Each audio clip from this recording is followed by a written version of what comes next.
Hello guys, welcome back to the channel. In today's video, I'm going to show you how to get the blue brick bloom seed in Heartopia modular street festival event. Okay, basically guys, the brick bloom seed is one of the festival seeds from this update, and the blue brick bloom cannot be purchased from a shop. Instead, you need to get it through the flower crossbreeding. First, you will need brick bloom flowers that are eligible for crossbreeding.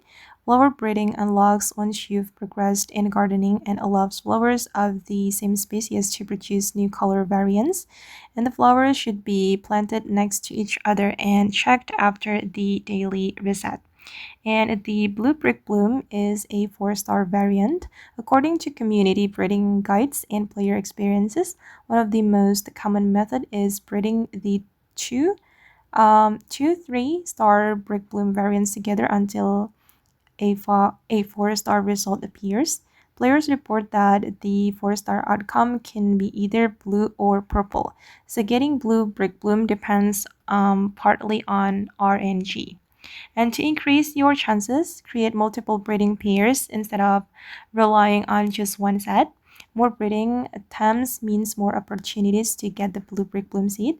Many players also use rainbow powder to improve crossbreeding efficiency, although the final flower result is still random.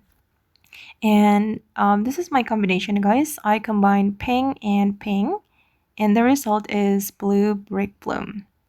And I'm going to take the seed. Okay, once you finally get the blue brick bloom seed, plant it and let it grow normally.